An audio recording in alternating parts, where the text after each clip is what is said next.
नमस्कार दोस्तों, स्वागत है आपका हमारे YouTube चैनल में। आज हम पढ़ेंगे अनुवांशिकी। तो अनुवांशिकी का जो मेन इंपॉर्टेंट टॉपिक है वो आज हम इसमें नोट्स मैंने जो बना रखे हैं उसमें पढ़ लेंगे।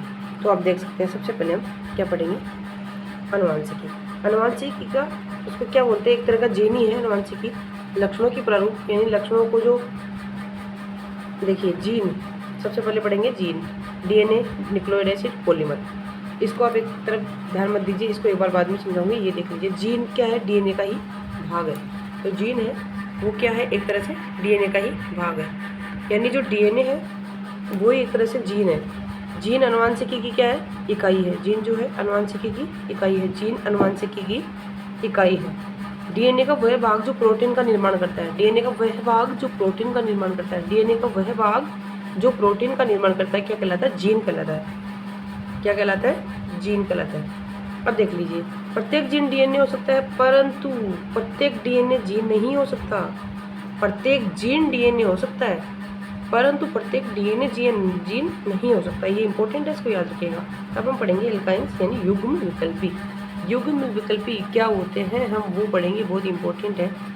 एक ही जीन के दो विपर्यासी रूप, यानी कि एक ही जीन के दो विपर्यासी रूप क्या कहलाता है, युग्म विकल्पी कहलाता है। यानी कि कोई एक जीन है जिसके दो रूप है, एक प्रभावी है एक अप्रभावी है, तो वो विपर्यासी रूप कहलाएगा। इनमें न्यूक्लियोटाइड क्रम में विभिन्नता होती है दोनों में। एक ही जीन के युग्म विकल्पी समजात गुणसूत्र होते हैं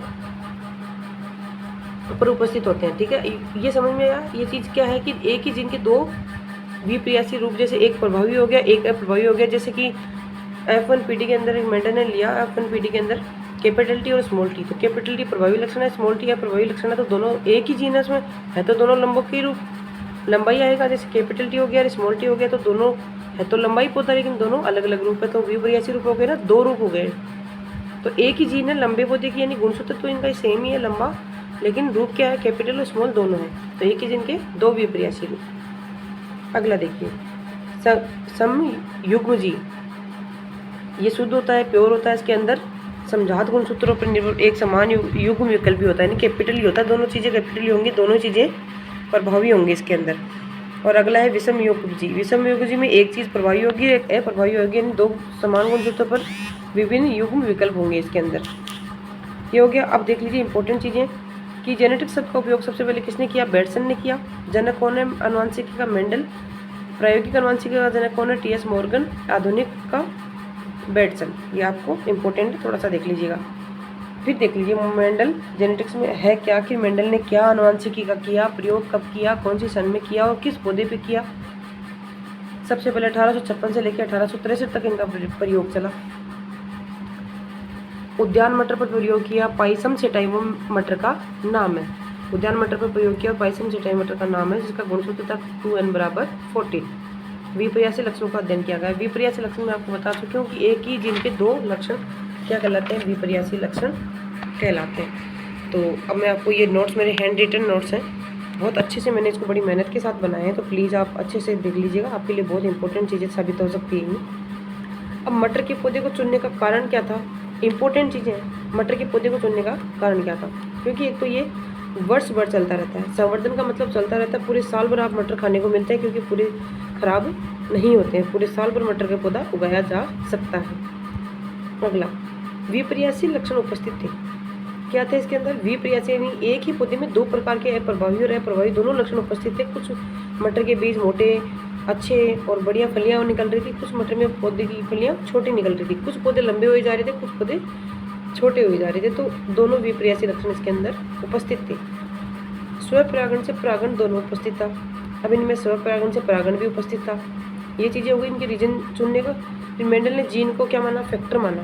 मेंडल ने जीन को क्या माना, फैक्टर माना। जीन शब्द का उपयोग सबसे पहले किसने किया, जॉनसन ने किया, 1909 में किया। जीन शब्द का उपयोग सबसे पहले किसने किया, मेंडल ने किया, जोहानसन ने किया और 1909 में किया। अब देख लीजिए मेंडल ने क्या किया है। मेंडल के अनुसार प्रत्येक लक्षण को एक जीन यानी कारक नियंत्रित करता है। मेंडल ने ये बोला कि प्रत्येक लक्षण को हमारे शरीर में या किसी भी पौधे में या किसी की मतलब जीन बॉडी में प्रत्येक लक्षण को कौन कंट्रोल में करता है, जीन है जो कंट्रोल में करता है। जीन को मेंडल ने क्या माना था, मैंने ऊपर बताया, कारक, फैक्टर। तो उसने F1 कैपिटल टी और स्मॉल टी में क्या करवाया, संकरण करवाया। तो देख लीजिए आप, कैपिटल टी को उसने क्या बोला, F1PD नाम दिया। F1PD नाम दिया, फिर कैपिटल टी और स्मॉल टी, तो इनका संकरण जब करवाया तो हमारे पास F2PD आई, जिसमें एक शुद्ध बोना पौधा आया, शुद्ध लंबा आया, 2 संकरित पौधे आए और एक शुद्ध बोना पौधा आया। तो लक्षण प्रारूप यानी फिनोटाइप अनुपात हमें क्या मिला? 3:1। 3:1 के कौन सा अनुपात था हमारा? फिनोटाइप अनुपात। अगला था जीनोटाइप अनुपात, यानी कि जीन के अकॉर्डिंग पौधे कैसे थे? एक शुद्ध लंबा था, 2 संकरित पौधे थे और एक शुद्ध बोना था। तो फिनोटाइप अनुपात हमारा क्या था? 1:2:1। तो ये हो गए हमारे मेंडल का जो F1PD यानी प्रत्येक लक्षण को जीन कंट्रोल करते हैं प्रथम नियम, लक्षण प्रारूप और जीन जो जीनोटाइप और फिनोटाइप अनुपात, और ये मेन बेसिक चीज़ें हमारी अनुवांशिकी की हो गई है। तो कल के चैप्टर में हम करेंगे प्रभाविकता का नियम और बहुत सारी इंपॉर्टेंट चीज़ें जो मैंने हैंड रिटन नोट्स बना रखे हैं आपके लिए। बहुत सारी इंपॉर्टेंट चीज़ें, सारी चीज़ें आपको हैंड रिटन नोट्स है मेरे, ये एक एक टॉपिक में आपको करवाती जाऊँगी। तो ये आपको समझ में आया कि नहीं आया, आप मुझे कमेंट में बता सकते हैं। थैंक यू फ्रेंड्स, मिलेंगे नई वीडियो के साथ, तब तक के लिए नमस्कार।